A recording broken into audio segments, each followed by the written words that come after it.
Welcome to Lesson 23, Learn C Programming on the Raspberry Pi. Well, today we're going to be discussing how to do timings as we did in the previous lesson, except this time we're going to be timing an ultrasonic sensor. So before we get into the code, let me explain what this device is all about. If I can get the picture of one here.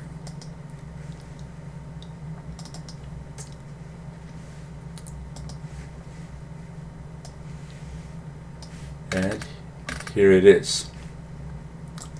So this is the product number is HC-SR04, and it's an ultrasonic sensor, 4 pins, and I have it here on my breadboard, and I have it all wired up, and I'll explain that in a minute. If you look at the 4 pins, this first pin here says VCC, which requires 5 volts, and the last pin here on this side is the ground pin. So we're going to have to wire this first pin to +5 and the ground pin to ground. So if you look here, I do have a red lead here and I have a black lead here. The red goes to +5 and the black goes to ground. Well, the other 2 pins now, one is called trigger, TRIG, it's this pin here, and the other one's called echo, which is this pin here, the third one from the left. Now the way this ultrasonic sensor works is pretty simple. Ultrasonic means ultrasound, or higher than normal sound, higher than even what dogs can hear. This is basically a sonar. One of these devices here, there's 2 of them on board. One is used as a transmitter to send out a pulse of sound, although it's very high frequency sound. Sends out a pulse of sound, the pulse hits something and it comes back, and then the receiver will receive it. You can see down here T for transmitter and R for receiver. Okay, so this is the basic idea of sonar, is you can send out a sound signal, it will hit something and it will bounce back and it will be received here. So if we can figure out the time it took for this pulse to go out and come back, and we know the speed of sound in air, then we can calculate how far the object is away from us. Let's say, as an example, if the pulse goes out and comes back, let's say it takes 1 second to do that. Just hypothetically, if it takes 1 second to do that, then a half a second is how far away the object is, because it took a half a second to get there and a half a second to get back. So how far does sound go in half a second? Well, I'm not sure I can't remember my high school days, but I know it goes 740 miles an hour or something like that, but you'd have to work it out see how fast it goes in 1 second. But anyway, that's the idea. So what we're going to do here is we are going to send out a pulse here on the trigger, and we are going to start our clock running, and then when we receive the echo back, we're going to stop our clock. So if we take the end time minus the begin time, then we know how long the round trip took, and half of that is how long or how far away the object is. So let's get on to the wiring of this thing. I have another diagram here shows us how to wire this guy up.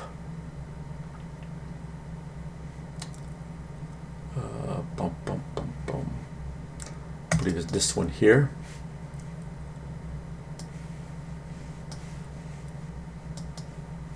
Okay, so move that aside, move this one up here. Let's take a look at it in some detail here. Okay, so there's our ultrasonic sensor. So one side goes to ground.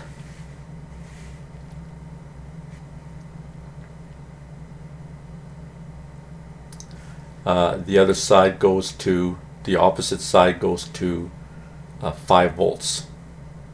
So you can see this is real pin number 2, physical pin number 2, and here's physical pin number 6. So you wire those two up. Well, now you need 2 resistors, and you can use a 1K resistor here and a 2K resistor here. And the reason we have to do that is because this is a 5-volt device, because we put 5 volts here. But remember, GPIO 1s and 0s, a 1 is 3.3 volts. So we don't want to use more than 3 volts. So our echo that comes back, we're going to put it through this divider here. So what's coming back is 5 volts. Once the echo returns, we're going to get 5 volts here, but we don't want to put that 5 volts onto a GPIO pin because it might damage the Pi.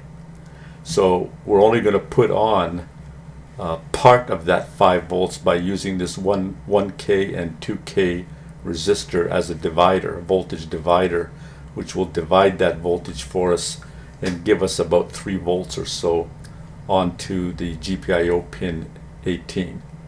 It's GPIO 24, but physical pin 18. And our trigger, this is going to be our output.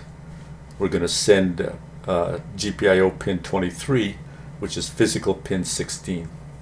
If you look at our setup here, I can show you that we actually have the 2 resistors there, and they're connected up properly. Okay, so everything is connected up. It's time to do some coding. So we'll start our editor here.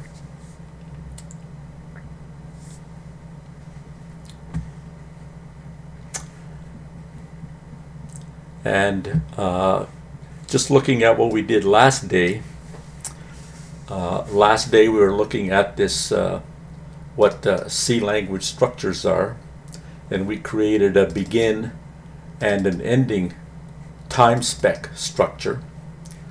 And we got the time, the begin time, using the clock get time built-in C function.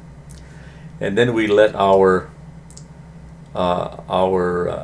CPU intensive for loop here go crazy here, working 100,000 times, or 2, 3, 4, 5, 6, yes, or 1,000,000 times. And then we get, after the for loop is over, we get the end time. And then what we did was we computed the how long it took that for loop to work. Now, using standard C functions, it's a little bit complicated because we have to use this time spec structure. Fortunately, in wiring Pi, the wiring Pi library has simplified things for us. Okay, so let's what we'll do is we'll rewrite this timer here using the wiring Pi library first. So I'll start a new program here, and I'll bring this one in. I'll bring this in here like this, and I'll save this as timer number 1 or timer 1. So save as, and I want to put it into lesson 23, which I don't have yet, so I'll create a folder, lesson-23, and I'll call this timer 1.c. So this is going to be our timer that uses the wiring pi library. So instead of including time.h, I'm going to now include wiring pi.h. And now I'm not going to need this structure anymore. And instead of using the getTime function, clock getTime,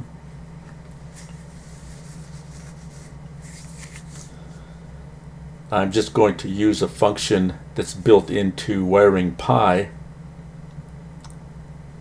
that's called, where is it here?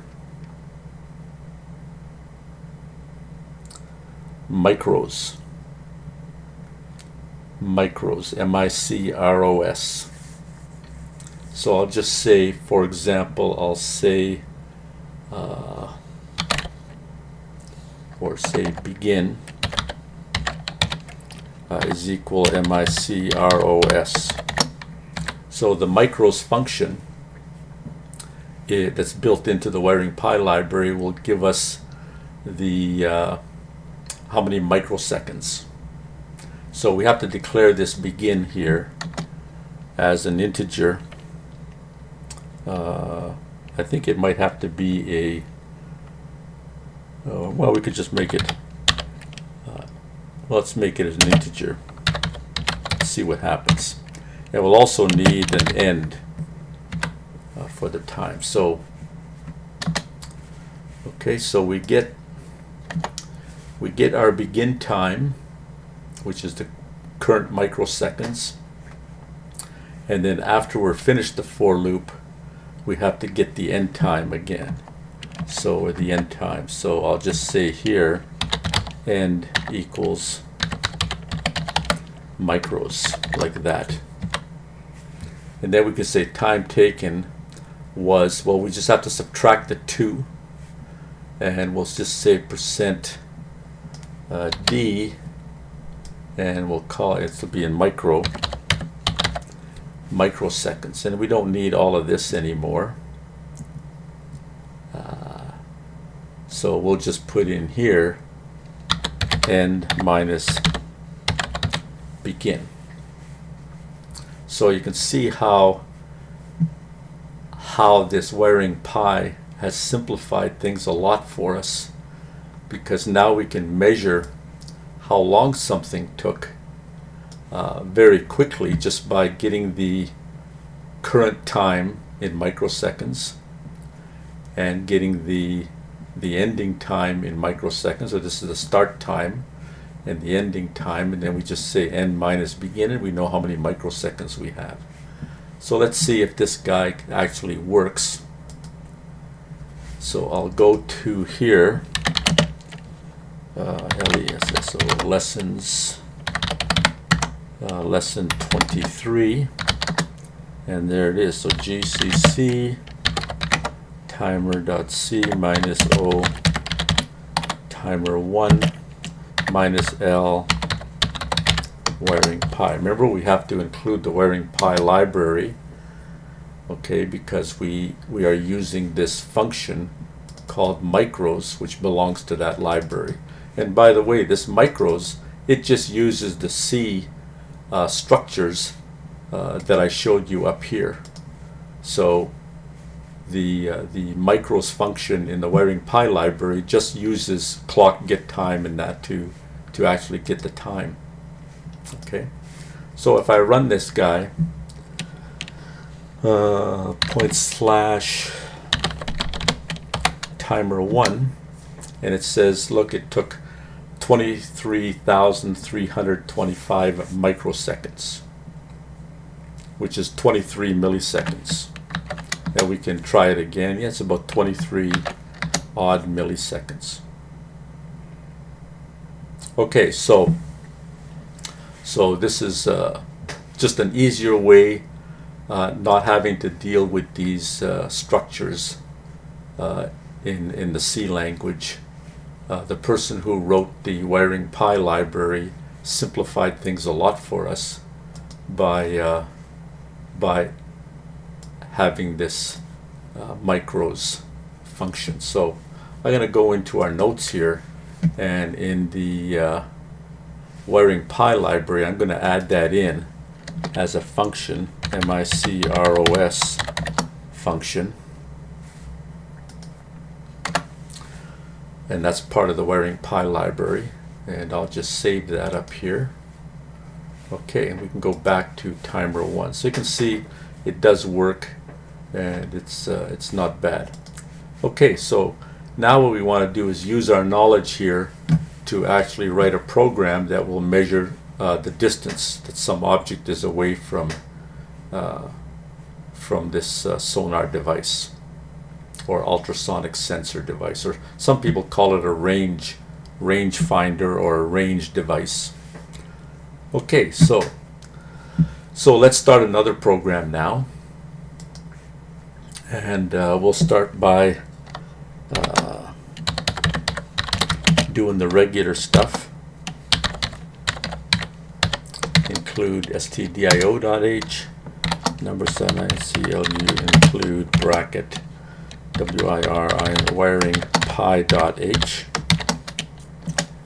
and now we're going to use we need 2 GPIO pins, one for trigger and one for echo. So I'll say define, I'll just call it TRIG, and it will be 23, GPIO 23, and number sign define ECHO will be 24. Those are the 2 GPIO pins I'm using. Okay, so we're ready. We'll just write our main function just as we always do. And we'll start this way, and I'll say, first of all, I'll say wiring wiring pi setup GPIO. Okay, set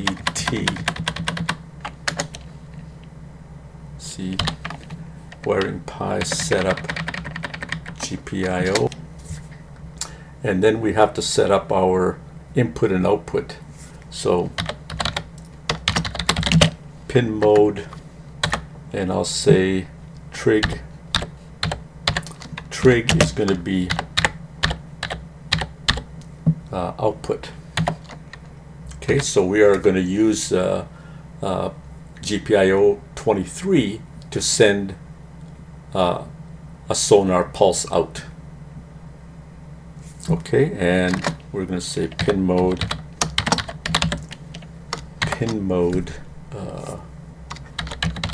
echo is going to be input, because echo is going to be receiving, so we are going to be reading, okay, the voltage on that pin. So on trigger pin we are going to set a voltage there, and on the echo pin we are going to read the voltage. So transmit here and receive here. Okay. Now what we want to do is we want to say, well, let's put a for loop here, as I have that. For I equals 0, I is less than, let's say, 60. So we'll do 60 tests here, 0 to 59, I plus plus. And what we'll do is we'll just say, well, let's say, say centimeters, or say distance distance is equal to, and we'll write a function called get centimeters. It won't take any arguments. Get centimeters. Okay. And after we get the centimeters, then we will delay for, let's say, half a second. Okay, and then we will actually we can then print the distance. Or actually we should probably print the distance before we do the delay. So let me just go back up here. We'll get the distance and then we'll printf distance is let's see, %d centimeters /n quote comma distance. And after we do this 60 times, I'll just say ITU R return 0, and that's the end of our main function. So let me save this guy here. File, save as, and I'll save it in Lesson23, and I'll just call it range.c. Okay, so look what we're doing. We set up, oh, I better put in distance first also as an integer, comma distance. I'm using two variables here in main, I and distance. So I set up the wiring pi library. I set the trigger GPIO to output. I set the echo GPIO to input, and then I do a for loop. I do these 3 lines here 60 times. So I get the distance to an object that's in front. So I'm going to put some object here in front, like my hand or something that the signal can bounce off of. And then we'll print that distance out. We'll wait half a second and then we'll go get the distance again. So we'll get the distance like 60 times and print it out 60 times. So what we need is we need this function called get cm. So first of all, I'll make the prototype up here, int get cm, and it doesn't take any parameters, so I can just leave it like that. And now down here I'll say int get centimeters, and we've got to write the code for this guy. Okay, so we'll just say int start time, and we'll also need well,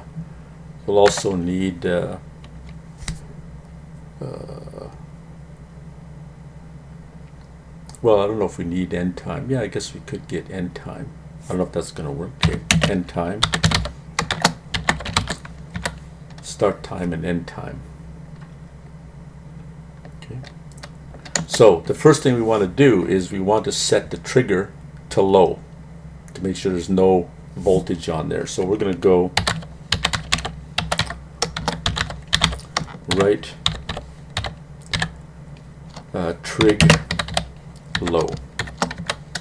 And after we set the trigger, so let me bring this other picture back up for you here. Might make things a little bit easier to understand. This guy here, I think. No, not that one. The sensor.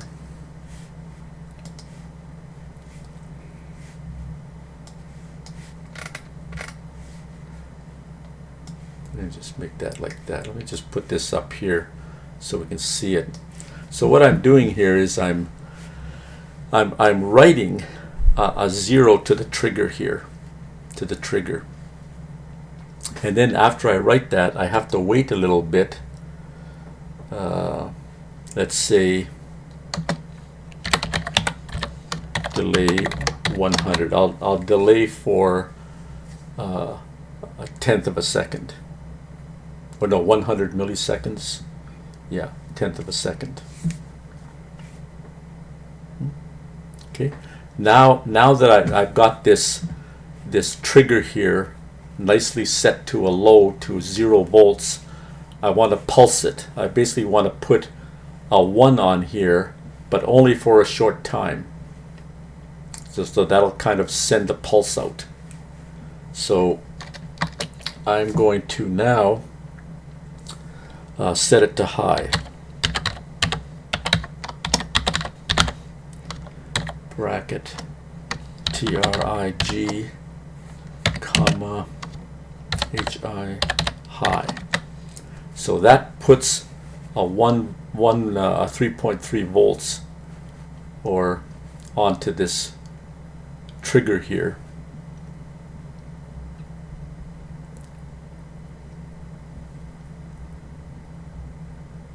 Which is a logic 1. Okay, and after we do that, we have to delay for 10 microseconds. So here's another function that's part of the Wiring Pi library. Micro, is it a capital letter? Microseconds. 10. So let me put that into our notes here. Delay microseconds. Micros. Delay. MICROSECONDS. Oops. Microseconds. So here we had delay, which delays so many milliseconds. Now we have another function that's part of the library that says delay or pause for so many microseconds. So I'll just save that again, go back to range. I better save this range here again just so I don't lose anything. And so just to recap what we've done here,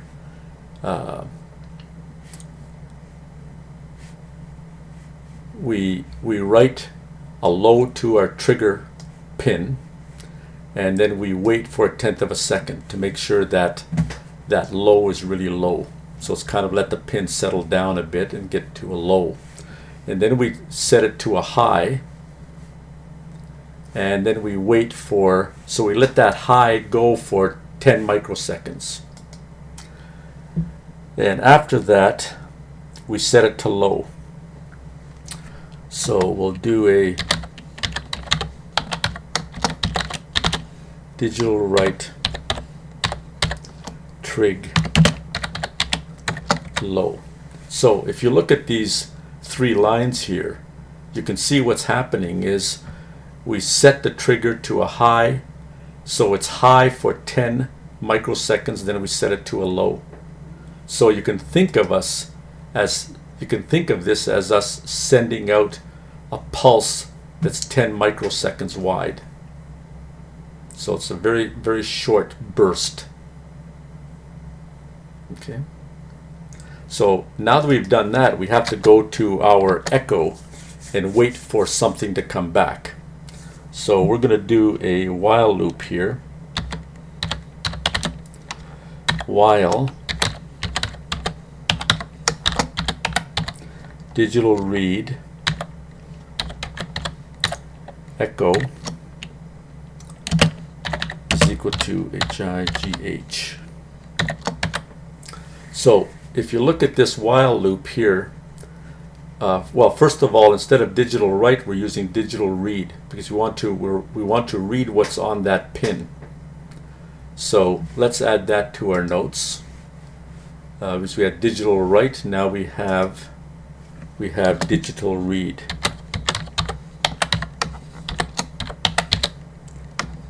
Okay, so that's just the complement of digital write.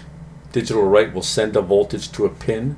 Digital read will tell us what the voltage is on the pin, whether it's a 0 or a 1, or 0 or 3.3 volts.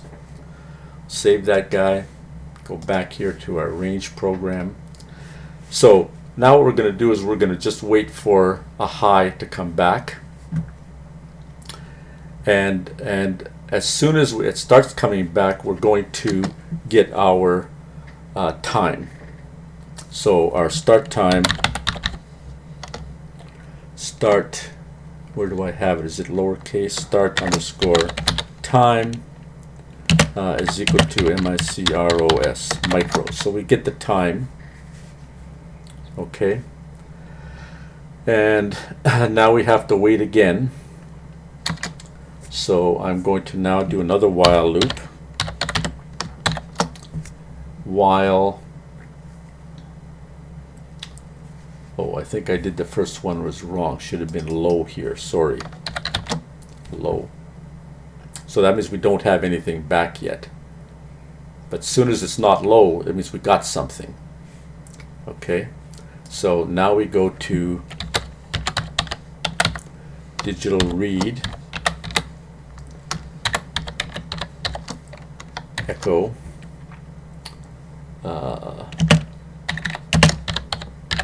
high.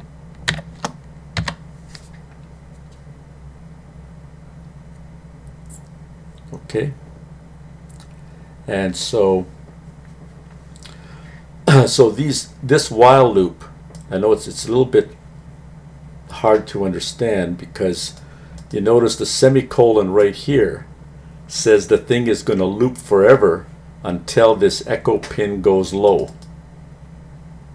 See, we did the we sent out the pulse. We sent out a little pulse here, and now we're waiting for the echo. So long as it's low, we're going to stay in this loop. So long as we're in this loop here, this is a nothing loop. Okay. So we're just going to, I could just say here, wait for echo. Because so long as it's low, we're just going to wait here. And once we get the beginning of it, we get the start time here. And then we wait for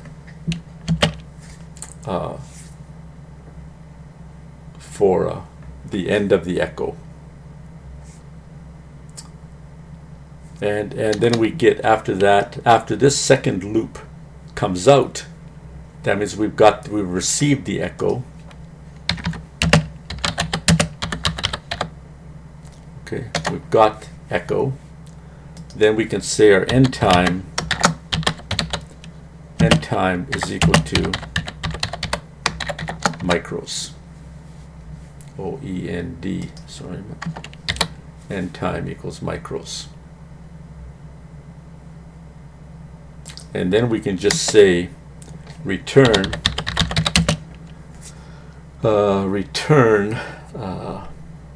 end time minus start time.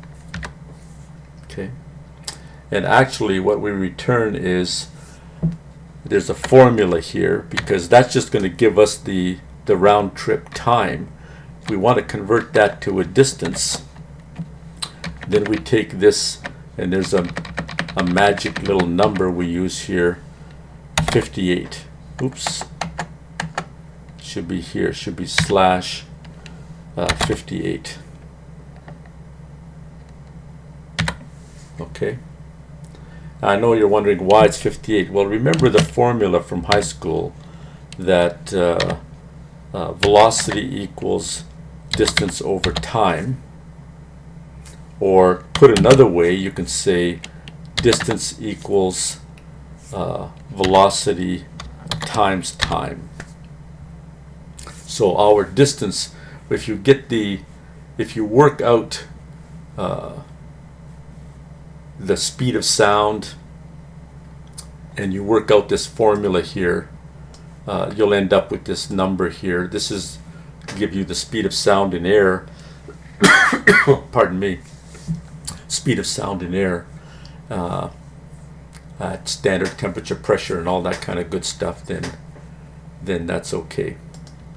Okay, so that's where that fudge factor comes in. Now, if you wanted to work it out by yourself and not use that 58, then you're just going to take more CPU time to do it. Okay. So, and now we just say, well, that's the end of our get centimeters function.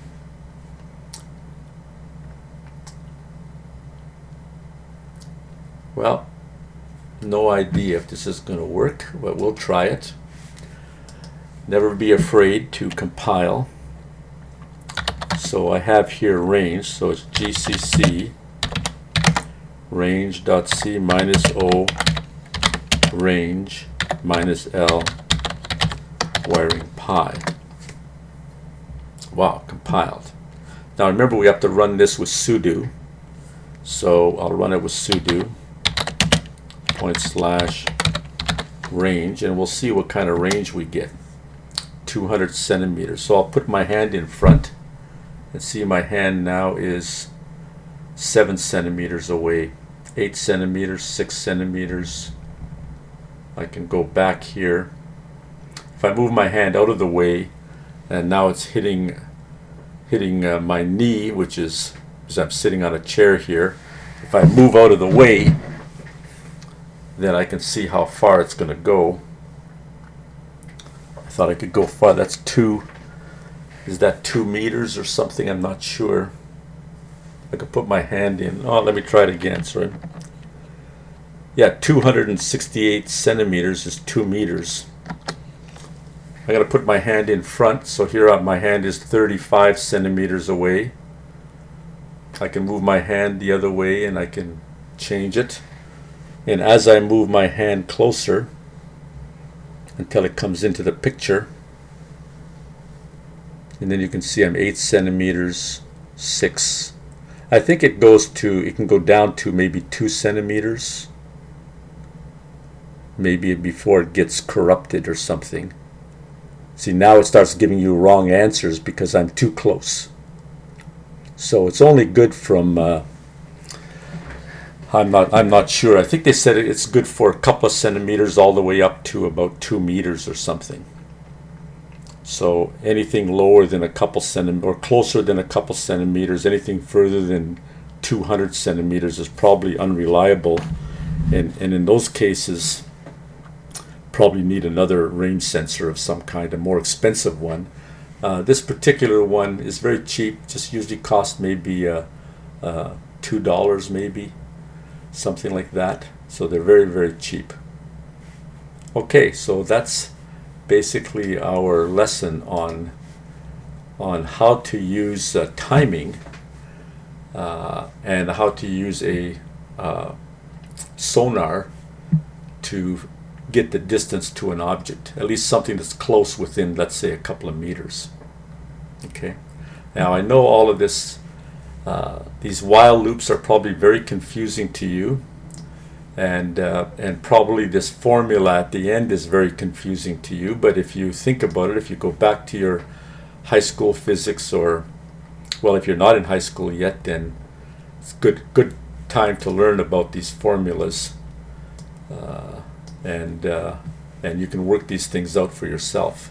You can also do a lot of Googling, and you can find a lot of people use the same method to get the distance. This particular program has been done 1 million times on the Raspberry Pi by probably 1 million different people.